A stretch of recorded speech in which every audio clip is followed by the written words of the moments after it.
स्वागत है आप सभी लोगों का अपने YouTube चैनल स्क्रैच माइंड में। आज के इस वीडियो में मैं आप सभी लोगों को 11 फरवरी 2021 के जितने भी महत्वपूर्ण करंट अफेयर्स के प्रश्न होंगे उन सारे प्रश्नों को मैं आप लोगों को बताने वाला हूं, तो इसलिए वीडियो को ज़रूर देखिएगा। आइए शुरू करते हैं। अभी हाल ही में सीआरपीएफ की कोबरा कमांडो यूनिट में पहली बार महिला टीम को शामिल किया गया है। तो आप लोगों को बताना है कि वर्तमान में सीआरपीएफ के अध्यक्ष कौन है। तो वर्तमान समय में सीआरपीएफ के अध्यक्ष है आनंद प्रकाश माहेश्वरी। तो यहाँ पर एक टर्म आया है कोबरा कमांडो। तो कोबरा कमांडो के बारे में हमें पता होना चाहिए कि आखिरकार कोबरा कमांडो की नियुक्ति कैसे होती, कोबरा कमांडो का काम क्या होता है, किसके तहत इनकी भर्तियां कराई जाती हैं, इन सब के बारे में हमें पता होना चाहिए। तो कोबरा कमांडो को खुफिया आधारित जंगल युद्ध संचालन के लिए सीआरपीएफ ने सन 2009 ईस्वी में इनको क्या किया था, स्थापित किया था कोबरा कमांडो को। किसके तहत हुआ था? सीआरपीएफ के तहत सन 2009 में कोबरा कमांडो को स्थापित किया गया था। और इन्हें सीआरपीएफ के जो विशेष प्रकार के पुलिस बल होते हैं उन्हीं को प्रशिक्षित करके कोबरा कमांडो बनाया जाता है। अब दोस्तों इसमें पहली बार महिला को शामिल किया गया है। तो कितने महिला को शामिल किया गया है? तो इसमें 34 सीआरपीएफ महिला पुलिसकर्मियों को शामिल किया गया है। ठीक, इतनी जानकारी आप लोगों को कोबरा कमांडो के बारे में पता होना चाहिए। कोबरा कमांडो का काम पता ही चल गया, ये क्या होते हैं, जंगल युद्ध संचालन के लिए इनको लगाया जाता है, तो ये याद रखना है। अब इनकी नियुक्ति सीआरपीएफ के तहत होती है, यानी कि सीआरपीएफ के जो विशेष प्रकार के पुलिस होते, प्रशिक्षित पुलिस होते हैं, उन्हीं को प्रशिक्षित करके कोबरा कमांडो बना दिया जाता है। अब सीआरपीएफ के बारे में भी हमें पता होना चाहिए। सीआरपीएफ क्या है? केंद्रीय पुलिस बल है, जो कि केंद्र सरकार के द्वारा नियुक्त किया जाता है। अगर कहीं भी दंगा वगैरह होता है तो केंद्र सरकार उस दंगे को कंट्रोल करने के लिए सीआरपीएफ की टुकड़ी भेज देती है, ये सबको पता होगा। तो सीआरपीएफ का जो पूरा नाम है वो क्या है? केंद्रीय रिजर्व पुलिस बल, जिसको इंग्लिश में बोलते हैं central reserve force police force. CRPF को इंग्लिश में बोलते हैं सेंट्रल रिजर्व पुलिस फोर्स। अगर इसकी स्थापना की बात करूं तो सीआरपीएफ की स्थापना 1939 ईस्वी में हुआ था। कब हुआ था? 27 जुलाई 1939 ईस्वी में हुआ था। इसे आप लोगों को याद रखना है। सीआरपीएफ के अध्यक्ष तो सबको पता चल गया, आनंद प्रकाश माहेश्वरी जी हैं। अगर सीआरपीएफ के मोटो की बात किया जाए, कभी कभी एग्जाम में पूछा जाता है कि सीआरपीएफ का मोटो क्या है, तो सीआरपीएफ का मोटो है सेवा और निष्ठा। याद रखना है, इंपॉर्टेंट क्वेश्चन बन सकता है इससे। और महानिरीक्षक पूछा जाए तो सीआरपीएफ के महानिरीक्षक हैं पीसी रानीपसे। कौन है? पीसी रानीपसे सीआरपीएफ के महानिरीक्षक है। और अगर अध्यक्ष की बात किया जाए तो आनंद प्रकाश माहेश्वरी जी हैं। अगला क्वेश्चन है, अभी हाल ही में किस राज्य की सरकार ने शिशु मृत्यु दर को कम करने के लिए सांस नामक अभियान को शुरू किया है? तो अभी हाल ही में मध्य प्रदेश गवर्नमेंट ने शिशु मृत्यु दर को कम करने के लिए एक अभियान को शुरू किया है। उस अभियान का नाम है सांस। ठीक, सांस। अब हम लोग जानेंगे ये जो अभियान शुरू किया गया है मध्य प्रदेश गवर्नमेंट के द्वारा, सांस नामक, इस अभियान का उद्देश्य क्या है, आखिरकार शुरू क्यों किया गया है? तो इस अभियान का मुख्य उद्देश्य है शिशुओं में निमोनिया के कारण जो मृत्यु हो जाती है उसको कंट्रोल करना। तो इसके तहत क्या किया जाएगा, जो चिकित्सा कर्मचारी हैं, इस अभियान के तहत जो चिकित्सा कर्मचारी हैं उनको क्या किया जाएगा, प्रशिक्षित किया जाएगा कि शिशुओं के अंदर निमोनिया कैसे होते हैं, उनका उपचार क्या हो सकता है, इनके बारे में उन्हें प्रशिक्षित किया जाएगा और शिशुओं के मृत्यु दर को कंट्रोल किया जाएगा। यही इस अभियान का मेन उद्देश्य है। अब दोस्तों ये जो सांस नामक अभियान शुरू किया गया है, इसका पूरा नाम क्या है? पूरा नाम भी मैं आप लोगों को बता दे रहा हूँ, अगर आप लोग चाहें तो नोट कर सकते हैं। इसका पूरा नाम है social awareness and action to neutralise pneumonia successfully. मैं एक बार फिर से बोल रहा हूँ, social awareness and action to neutralise pneumonia successfully. इसे मध्य प्रदेश गवर्नमेंट ने लॉन्च किया है। तो मध्य प्रदेश गवर्नमेंट के बारे में भी हमें पता होना चाहिए। मध्य प्रदेश की राजधानी सबको पता है, भोपाल है। मुख्यमंत्री हैं शिवराज सिंह चौहान जी, और गवर्नर की बात करूं तो आनंदीबेन पटेल जी हैं, जिनको एडिशनल चार्ज दिया गया है। आनंदीबेन पटेल उत्तर प्रदेश के भी राज्यपाल हैं। और मुख्य न्यायाधीश की बात करूं तो मध्य प्रदेश के मुख्य न्यायाधीश हैं मोहम्मद रफ़ीक, इसे आप लोगों को याद रखना है। और मध्य प्रदेश से जुड़े कुछ अगर एडिशनल फैक्ट पूछे जाएं तो क्या पूछे जा सकते हैं, लोकसभा सीट कितनी है। तो मध्य प्रदेश में जो लोकसभा सीट है वो कितनी है, 29। राज्यसभा सीट की बात करूं तो राज्यसभा सीट है 11। अगर विधानसभा सीट की बात करूं तो विधानसभा सीट है 230। तो इतनी जानकारी आप लोगों को मध्य प्रदेश गवर्नमेंट के बारे में पता होना चाहिए। अगला क्वेश्चन है, अभी हाल ही में कौन सी कंपनी लद्दाख में भारत की पहली भूतापीय ऊर्जा परियोजना का निर्माण करेगी। तो अभी हाल ही में जो लद्दाख में भारत की पहली भूतापीय ऊर्जा परियोजना का निर्माण करेगी, उस कंपनी का नाम है ONGC। यानी कि इस क्वेश्चन का ऑप्शन नंबर 2 सही है। ठीक, कौन सी कंपनी कर रही है भूतापीय ऊर्जा परियोजना का निर्माण, ONGC कंपनी।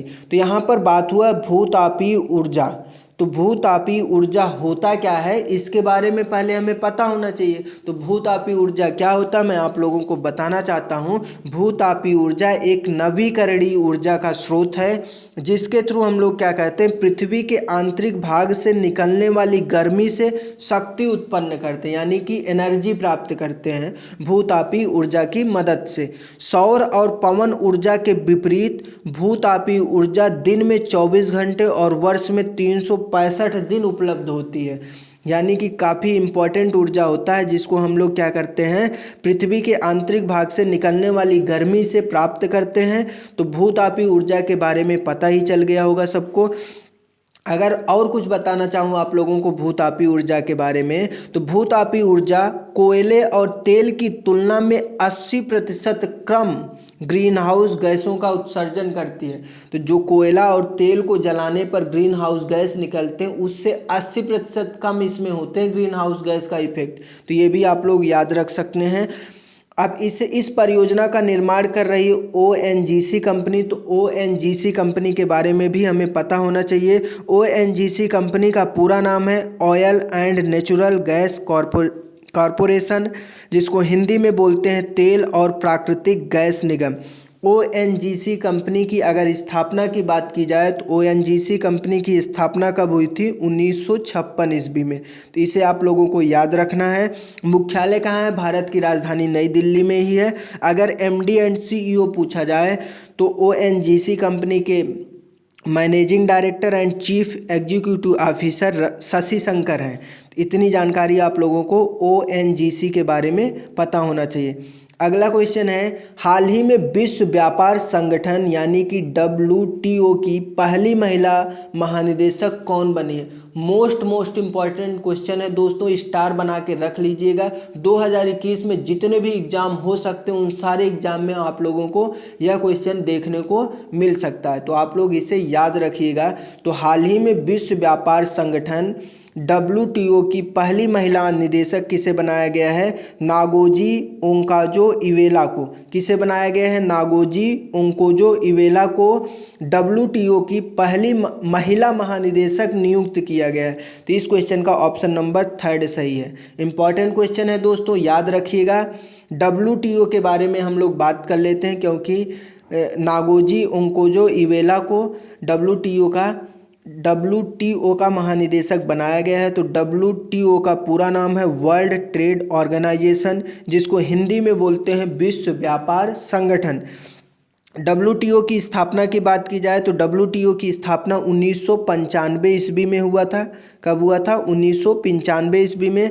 अगर WTO में सदस्य देश की बात की जाए तो WTO के अंदर टोटल 164 सदस्य देश हैं, यानी कि WTO के अंदर 164 देश हैं। महानिदेशक अभी पता ही चल गया आप लोगों को कौन है, नागोजी ओंकाजो-इवेला इसके महानिदेशक हैं। WTO का फुल फॉर्म भी आप लोग याद रखिएगा, पूछा जाता है वर्ल्ड ट्रेड ऑर्गेनाइजेशन। मुख्यालय भी पूछा जाता है, तो मुख्यालय कहाँ पर है, स्विट्जरलैंड देश के जिनेवा शहर में। अगला प्रश्न है, अभी हाल ही में 10 फरवरी 2021 को प्रधानमंत्री नरेंद्र मोदी जी ने विश्व सतत विकास शिखर सम्मेलन 2021 के कौन से संस्करण का उद्घाटन करेंगे?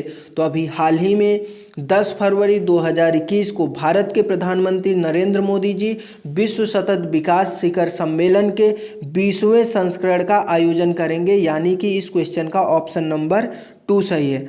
10 फरवरी को वीडियो कॉन्फ्रेंसिंग के माध्यम से प्रधानमंत्री मोदी जी इस आयोजन को शुरू कर रहे हैं। कौन सा आयोजन है? विश्व सतत विकास शिखर सम्मेलन, इसको शुरू कर रहे हैं, मोदी जी के द्वारा शुरू किया जा रहा है। 10 से 12 फरवरी के बीच में यह आयोजित किया जाएगा।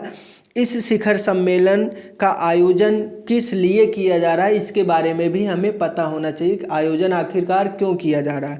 तो इस शिखर सम्मेलन का आयोजन जलवायु परिवर्तन के खिलाफ लड़ने के लिए सरकारों, शिक्षाविदों, व्यापारिक नेताओं, जलवायु वैज्ञानिकों, सिविल सोसाइटी और युवाओं को एक साथ लाने के उद्देश्य से किया जा रहा है। किसके लिए किया जा रहा है यह शिखर सम्मेलन? इसका उद्देश्य क्या है, आप लोगों को पता चल गया। यहाँ से इम्पॉर्टेंट क्वेश्चन एक पूछा जा सकता है, विश्व सतत विकास शिखर सम्मेलन 2021 की विषय वस्तु क्या है, यानी कि थीम क्या है? तो इसे आप लोग नोट कर लीजिए।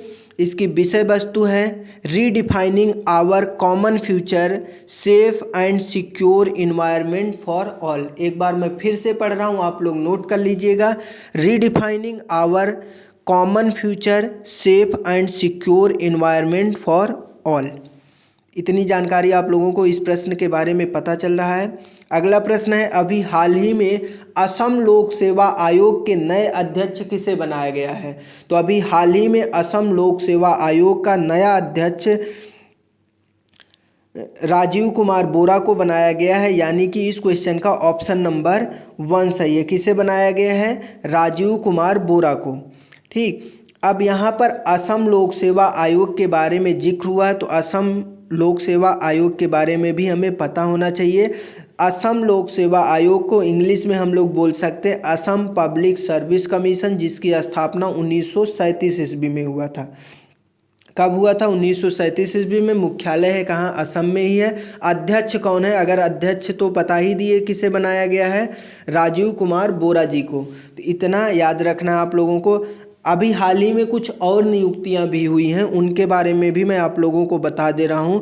अगर पूछा जाए यूनियन पब्लिक सर्विस कमीशन यानी कि यूपीएससी के अध्यक्ष अभी हाल ही में किसे नियुक्त किया गया है, तो यूपीएससी के अभी हाल ही में अध्यक्ष नियुक्त किए गए हैं प्रदीप कुमार जोशी जी। तो इसे भी आप लोग याद रखिएगा, इंपॉर्टेंट क्वेश्चन है। यूपीएससी के अध्यक्ष किसे बनाया गया है? प्रदीप कुमार जोशी को। अगर पूछा जाए राष्ट्रीय डेयरी विकास बोर्ड के अध्यक्ष किसे नियुक्त किया गया है, तो अभी हाल ही में राष्ट्रीय डेयरी विकास बोर्ड के अध्यक्ष को भी नियुक्त किया गया है, जिनका नाम है वर्षा जोशी। ठीक, और एक क्वेश्चन बहुत ज़्यादा इंपॉर्टेंट है, आने वाले एनटीपीसी के एग्जाम में भी आप लोगों को देखने को मिल सकता है। क्वेश्चन क्या है? Steel authority of India limited की पहली महिला अध्यक्ष किसे अभी हाल ही में बनाया गया है? तो किसे बनाया गया है? सोमा मंडल जी को बनाया गया है। आप लोग याद रखिएगा, सेल के अध्यक्ष, पहली महिला अध्यक्ष बनाया गया है सेल की, स्टील अथॉरिटी ऑफ इंडिया की सोमा मंडल जी को। ठीक, तो ये याद रखिएगा, इतनी जानकारी आप लोग। अगला प्रश्न है, अभी हाल ही में रक्षा मंत्रालय ने software defined radio tactical shipborne system की खरीद के लिए किस भारतीय कंपनी के साथ समझौता किया है? तो अभी हाल ही में रक्षा मंत्रालय ने software defined radio tactical shipborne system की खरीद के लिए बेल कंपनी के साथ समझौता किया है, यानी कि इस क्वेश्चन का ऑप्शन नंबर 3 सही है। कौन से कंपनी के साथ समझौता किया है? वेल कंपनी के साथ। ठीक, अब दोस्तों वेल के बारे में भी जानेंगे, इसके पहले हम लोग जान लेते हैं इस सॉफ्टवेयर के बारे में। जो सॉफ्टवेयर है defined radio tactical shipborne system, SDR tac, एक 4 panel multi mode multi band 19 inch rack mountable shipborne software defined radio system है, जिसके थ्रू हम लोग क्या कर सकते हैं, जो जहाज से जहाज किनारे और जहाज से हवा नेटवर्क केंद्रित संचालन के लिए, ध्वनि और डेटा संचार की सेवा के लिए है। मैं फिर से बता रहा हूँ, आप लोग ध्यान से सुनिएगा, इसका काम क्या है। यह क्या है, एक सॉफ्टवेयर डिफाइंड रेडियो सिस्टम है जो क्या करता है, जिसका काम क्या है, जहाज से जहाज या जहाज से किनारे और जहाज से हवा, ठीक, जहाज से जहाज और जहाज से किनारे और जहाज से हवा नेटवर्क केंद्रित संचालन के लिए, ध्वनि और डेटा संचार के लिए इसे सॉफ्टवेयर को डिजाइन किया गया है। रक्षा मंत्रालय और भारत इलेक्ट्रॉनिक्स लिमिटेड ने 1000 करोड़ रुपए से अधिक के software defined radio tactical shipborne system की खरीद के लिए एक अनुबंध यानी कि MOU हस्ताक्षर किए हैं। इसे भी आप लोगों को याद रखना, 1000 रुपये से अधिक के, 1000 करोड़ रुपए से अधिक, ठीक, इसे याद रखिएगा। अब साझेदारी यानी कि रक्षा मंत्रालय के साथ हुआ, तो रक्षा मंत्रालय के बारे में भी हमें पता होना चाहिए। तो इस समय रक्षा मंत्रालय यानी कि रक्षा मंत्री कौन है, राजनाथ सिंह जी हैं, इसे याद रखिएगा आप लोग। तो वेल के साथ MOU साइन हुआ है, तो वेल के बारे में हम लोग जान लेते हैं। वेल का पूरा नाम है भारत इलेक्ट्रॉनिक्स लिमिटेड, जिसको हिंदी में बोलते हैं भारत इलेक्ट्रॉनिक्स लिमिटेड। स्थापना हुई थी 1954 ईस्वी में। अगर पूछा जाए वेल की स्थापना कब हुई थी, तो 1954 ईस्वी में हुआ था। मुख्यालय है कर्नाटक राज्य के बंगलोर शहर में। अध्यक्ष और MD हैं MB गौतम। कौन है अध्यक्ष, कौन है वेल के, MB गौतम। अगला प्रश्न है, अभी हाल ही में केंद्र सरकार ने किस राज्य के श्री विल्लुपुथुर मेगा मलाई अभ्यारण्य को टाइगर रिजर्व बनाने की मंजूरी दे दी है। तो अभी हाल ही में केंद्र सरकार ने तमिलनाडु राज्य के श्री विल्लुपुथुर मेगा मलाई अभ्यारण्य को टाइगर रिजर्व बनाने की मंजूरी दे दी है। यानी कि इस क्वेश्चन का ऑप्शन नंबर 3 सही है। कौन से राज्य को दिया है केंद्र सरकार ने, तो तमिलनाडु राज्य की जो अभ्यारण्य है श्री विल्लुपुथुर मेगा मलाई अभ्यारण्य, इसको क्या बनाने के लिए मंजूरी दे दिया है, टाइगर रिजर्व बनाने की मंजूरी दे दी है केंद्र सरकार ने। तो अब दोस्तों तमिलनाडु को बनाया जा रहा है, तो तमिलनाडु के बारे में हम लोग जान लेते हैं। तमिलनाडु की राजधानी है चेन्नई। मुख्यमंत्री की बात करूं तो तमिलनाडु के मुख्यमंत्री हैं के पलानी स्वामी। और गवर्नर की बात करूं तो गवर्नर कौन है, बनवारी लाल पुरोहित। और केरल के तमिलनाडु के 3 पड़ोसी राज्य भी हैं, तो इसे भी आप लोगों को याद रखना है। तो तमिलनाडु के 3 पड़ोसी राज्य हैं केरल, कर्नाटक और आंध्र प्रदेश। अगर पूछा जाए तमिलनाडु की लोकसभा में कितनी सीटें हैं, तो लोकसभा में 39 सीटें हैं। राज्यसभा में कितनी सीटें हैं, 18। अगर विधानसभा सीट की बात की जाए तो विधानसभा में 234 सीटें हैं। मुख्यमंत्री कौन है, के पलानी स्वामी। दुनिया का सबसे बड़ा स्कूटर कारखाना तमिलनाडु में स्थापित किया गया है, इसे आप लोगों को याद रखना एडिशनल फैक्ट के रूप में। दुनिया का सबसे बड़ा स्कूटर कारखाना तमिलनाडु में ही स्थापित किया गया है। अगला प्रश्न है, अभी हाल ही में स्मिथ ने अपने कैरियर में तीसरी बार NL बॉर्डर मेडल जीता है। स्टीव स्मिथ किस देश के क्रिकेटर हैं, इसे आप लोगों को बताना है। स्टीव स्मिथ को अपने कैरियर में तीसरी बार NL बॉर्डर मेडल मिला है, ठीक। तो आप लोगों को बताना है स्टीव स्मिथ किस देश के क्रिकेटर हैं। तो स्टीव स्मिथ ऑस्ट्रेलिया देश के क्रिकेटर हैं। तो ऑस्ट्रेलिया देश के क्रिकेटर हैं, तो ऑस्ट्रेलिया के बारे में भी हमें पता होना चाहिए। ऑस्ट्रेलिया की राजधानी है कैनबरा। करेंसी की बात करूं तो ऑस्ट्रेलिया की करेंसी है डॉलर। प्रधानमंत्री तो पता ही होगा सबको कौन है, Scott Morrison. Steve Smith cricketer हैं, ठीक, और कहाँ के क्रिकेटर हैं, ऑस्ट्रेलिया के क्रिकेटर हैं, इतना पता होना चाहिए आप लोगों को।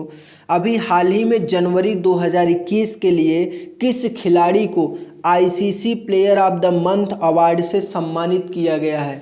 तो अभी हाल ही में जनवरी 2021 के लिए भारत के ऋषभ पंत को ICC player of the month award से सम्मानित किया गया है। यानी कि इस क्वेश्चन का ऑप्शन नंबर 1 सही है। अब ऋषभ पंत को यह सम्मान क्यों दिया गया, ICC player of the month award, तो इसके बारे में मैं आप लोगों को बता दे रहा हूँ। अभी हाल ही में ऑस्ट्रेलिया में टेस्ट सीरीज हुआ था, जिसके बारे में सबको पता होगा कि भारत ने ऑस्ट्रेलिया में जाकर उसको मात देकर आया और भारत का नाम रोशन किया, सबको पता होगा। तो इसमें ऋषभ पंत का क्या योगदान था, मैं उसको बता दे रहा हूँ। ऋषभ पंत को जनवरी 2021 में ऑस्ट्रेलिया के खिलाफ 2 टेस्ट मैचों में उनके शानदार प्रदर्शन के लिए सम्मानित किया गया है, जिसमें उन्होंने सिडनी में 97 और ब्रिस्बेन में 89 रन की पारी खेली थी, जिसके लिए उनको यह अवार्ड दिया गया है ICC player of the month award. अब दोस्तों बात हुआ आईसीसी का, तो आईसीसी के बारे में भी हमें पता होना चाहिए। आईसीसी जो है एक गवर्निंग है, क्रिकेट की गवर्निंग बॉडी है जो पूरे देश में क्रिकेट को क्या करती है, कंट्रोल करती है, यानी कि क्रिकेट को कराती है। अगर आईसीसी के मुख्यालय की बात किया जाए तो आईसीसी का मुख्यालय संयुक्त अरब अमीरात के दुबई शहर में है। स्थापना बहुत पूछा जाता है, आईसीसी की स्थापना कब हुई थी, 1909 ईस्वी में। 15 जून 1909 ईस्वी में आईसीसी की स्थापना हुई थी। अध्यक्ष हैं वर्तमान समय में ग्रेग बर्कले जी। और सीईओ की बात करूं तो सीईओ कौन है, मनु साहनी जी, जो कि भारत देश के हैं। तो अगर सीईओ पूछा जाए आईसीसी के सीईओ कौन है, तो मनु साहनी जी हैं जो कि भारत देश के हैं। अगर अध्यक्ष पूछा जाए तो ग्रेग बर्कले हैं। अगर क्वेश्चन पूछा जाए भारत में क्रिकेट की गवर्निंग बॉडी का क्या नाम है, तो भारत में क्रिकेट की गवर्निंग बॉडी यानी कि रेगुलेटरी बॉडी कौन है, बीसीसीआई, जिसके अध्यक्ष हैं सौरव गांगुली जी। अगर सचिव की बात किया जाए तो सचिव कौन है, जय शाह जी।